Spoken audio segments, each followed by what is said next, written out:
Hello and welcome back to the Guns and Glory Show. It is May 7th, 2025. I'm down by the 100-yard line at the range, and I'm about to install a runway for the radio control airplanes.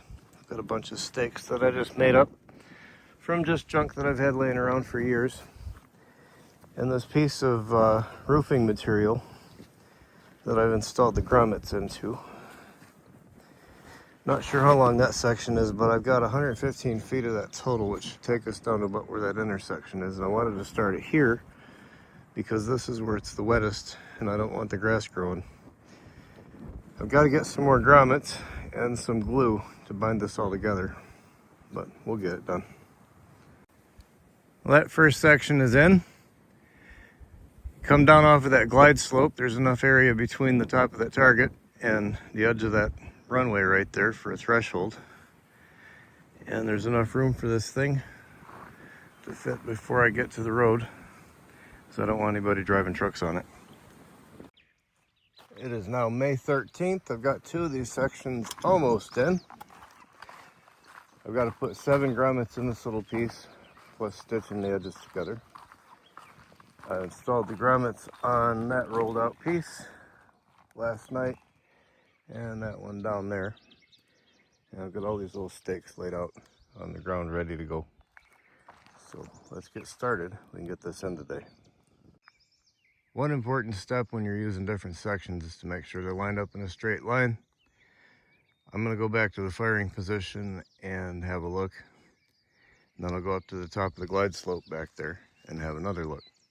Funny thing though, the first two sections look straight from the range, but from the glide slope they look crooked. I think it's because of the hill. Not the one you're standing on, but the one that's right about there.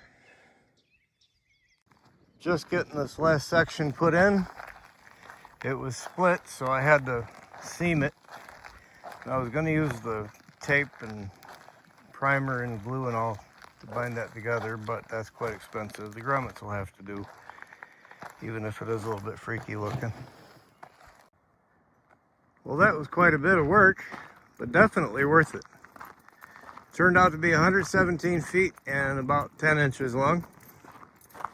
And it's about 5'3" to 5'6" wide. It goes downhill a little bit in this direction.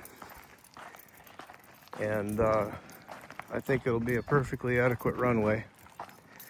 My biggest problem with flying these things is simply getting the thing into the air. This should help with that a whole lot. Besides, having your own runway is pretty cool. I'm going to head up on a glide slope and see if this looks as straight coming as it does going.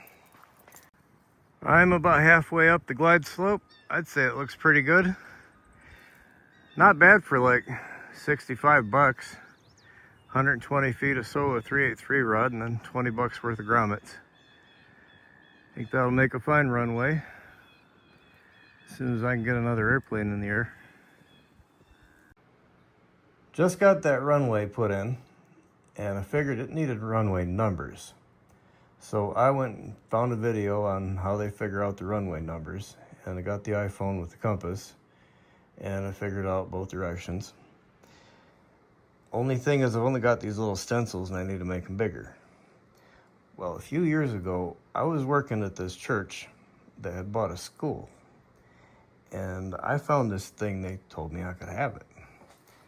I finally got a chance to use it. It's a projector, an OG Apollo from school projector, and it works. So I got that big old piece of paper, and I'll get that Sharpie and a straight edge. I'll trace that out, and then we can spray paint those numbers in. Well, the paper ones are curling up too much to spray paint them, so I'm just going to make it out of cardboard. This stuff is actually for an underlayment for the floor, but it'll work. We'll get this squared up and give it a shot. That looks great. I'm glad I took the time to do this.